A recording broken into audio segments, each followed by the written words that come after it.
My parents invited my son to their birthday celebration but prohibited my 8-year-old daughter from joining. My son insisted on taking his sister anyway, which infuriated my parents. In front of 60 guests, he revealed a secret my father had concealed for 50 years, leaving everyone stunned. 4 months later, my parents faced unexpected karma. Hey, Reddit. The invitation popped up on my phone late in the afternoon while I was assisting my daughter with her homework. She was at the kitchen table, swinging her legs, tightly gripping a pencil in her small hand. She frowned in concentration, her tongue pressed to the corner of her mouth, just like she did when she was focused. My phone buzzed. I glanced at it casually, then froze. We'd love to have your son at the birthday party this weekend. That was it. No mention of my daughter. No kids are welcome. No, bring both of them. Just my son. At first, I told myself I was overthinking things. I had done that before, making excuses and softening meanings, so I replied cautiously. Sounds good. Should I bring both kids? The response came almost instantly. Your daughter shouldn't come. I felt something drop in my chest. It's not appropriate, my mother added. This party is better suited for boys.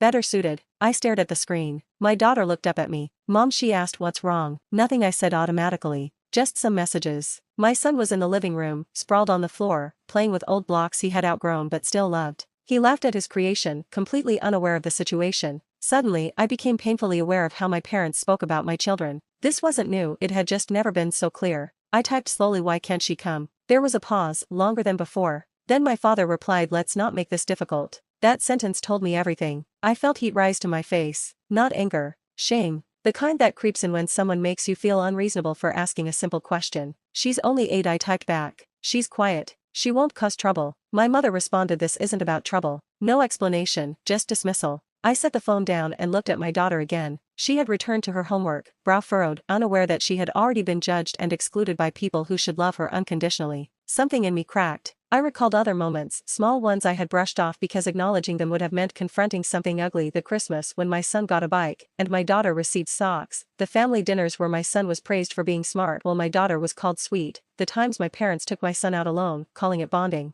I told myself they didn't mean anything by it. They were old-fashioned. They didn't realize they loved both kids, but love doesn't look like exclusion, and it certainly doesn't look like erasure. That evening, my son came into the kitchen. Grandma texted me, he said excitedly. She invited me to the party. My heart sank. Did she? I asked softly. Yeah, he said. Can I go? I knelt in front of him. What about your sister? I asked. He frowned. What do you mean? They didn't invite her. His face changed instantly. That's not fair, he said. She always comes with me. I felt a lump rise in my throat. I know, I said. He didn't hesitate. Then I don't want to go without her. That's when I realized something important. My son had learned something my parents never had. Later that night, my parents called. They spoke over each other. My mother sounded irritated, my father sounded annoyed. You're making this into a bigger issue than it is, my father said. She won't even notice, my mother added. I clenched my jaw. She already has, I replied. You're projecting, my mother said dismissively. She's too young to understand. I laughed bitterly. She understands being left out, I said. Every child does. There was silence. Then my father said something that chilled me. This is our house, our rules. That sentence echoed, not because it was loud, but because it was final. I hung up without another word. I sat on the couch between my kids. My daughter leaned against me, her head resting on my shoulder. My son stared at the TV, jaw clenched. I'm not going, he said suddenly. My daughter looked up at him. Why, she asked. Because they didn't invite you, he replied. And that's wrong.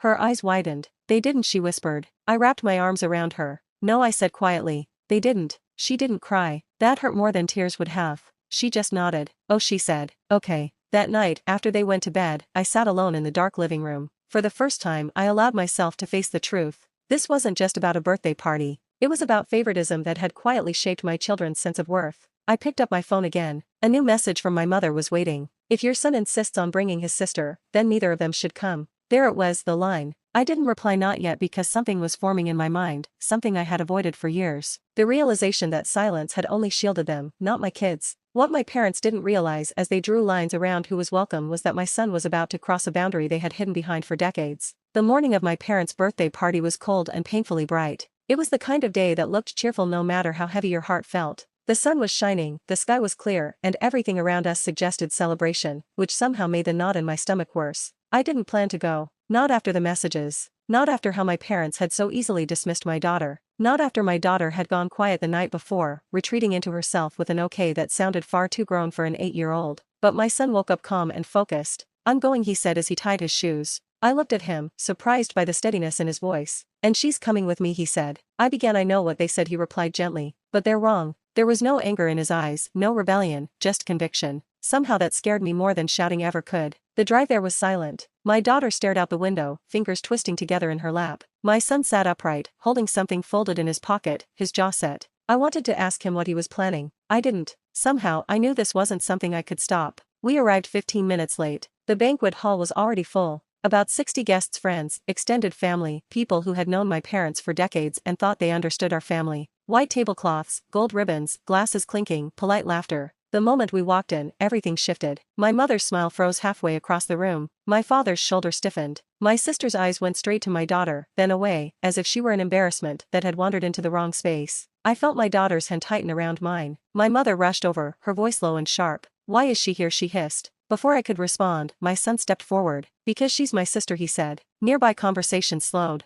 A few heads turned. "This is not the time," my father snapped, his face tight. My son didn't move. "No," he said clearly. "This is exactly the time." My heart started pounding. I had known he planned to speak. Then I noticed the folded paper in his hand. He climbed onto the small stage near the microphone, the one meant for speeches and birthday toasts. Someone reached out to stop him. He shook his head. "I just want to say something," he said. The room fell silent. "I was told my sister wasn't welcome today," he began. "And I didn't understand why, so I asked Grandpa." My father's face drained of color. "And Grandpa told me," my son continued, his voice steady, "that girls like her should learn to stay quiet because that's what her real grandmother did." A collective gasp rippled through the room. Someone whispered, "What?" My mother swayed slightly, gripping the edge of a table. "I found this in Grandpa's old desk," my son said. "When I was helping clean." He looked straight at my father. "It's a birth certificate." The silence was suffocating. "It says Grandma isn't your wife," my son continued. "It says she was the nanny and that she disappeared when she got pregnant." A woman near the front covered her mouth. A glass shattered on the floor. "And it says," my son finished, his voice trembling, "that she had a daughter who was never acknowledged." He turned and looked at my daughter.